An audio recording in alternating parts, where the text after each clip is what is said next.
Alright, so now we're going to get into your calories and your nutrients, okay? And don't worry, I'm not going to get too sciencey or bore you too much because I hate all the boring stuff too. But I'm just going to tell you the kind of need to know stuff in the easiest way possible, okay? So I'm going to open up with calories, okay? Now, you guys have read the nutrition manual anyway, so all of these things you're going to have a rough idea of what they are and what they do and when it's best to have them, but I'm just going to quickly go over them to give you a better idea. So opening up with calories is that it's our main energy source, okay? We need calories for us to do day-to-day things like walk to work, go to the gym, chase after the kids. We need that for fuel and our bodies need that to function, okay? So what we're trying to do with this transformation program is create a calorie deficit, which basically means that we need to be burning off more than what we're consuming. So we're going to do that by exercise and we're going to do that by managing our calorie intake. So the exercise part of it's pretty easy. You come here and you do what we tell you to do. Now in terms of the nutrition stuff, that's what you got to do. And you know by now you should have the MyFitnessPal app, which in the next video I'm going to go into a wee bit more detail for how you should use it. But by now you should definitely 100% be tracking your calories on MyFitnessPal so we can see how many of those are coming in, okay?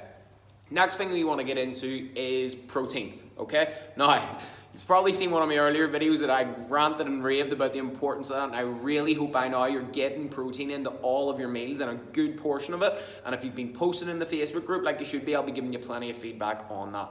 Okay, now protein is obviously very, very, very important for this to work for us, to help us recover in between our gym sessions, to help give our body some shape, to help tone our muscles, and it's also important to help us keep fuller for longer so we don't want to snack as much. All right.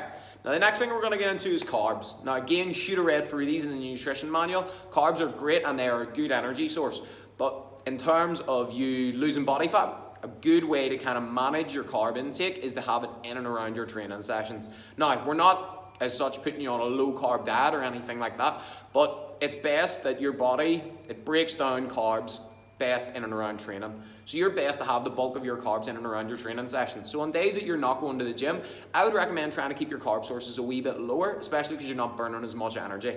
All right, and then on the days where you are training, it's best to have your carbs kind of in and around training. Now I don't want you to over obsess about this, all right? If you're out for lunch now and again and you have carbs in your meal, a bit of rice, a bit of potatoes, don't worry about it. Just make sure those calories are tracked, okay? But just in terms for you getting the best result, I recommend balancing your carbs in and around training. And when you are having carbs, think about like the 90-10 rule. Basically, 90% of your carb intake needs to be from good, proper sources, from rice, potatoes, okay? Rather than going for chocolate, crisps, bread, things like that, all right?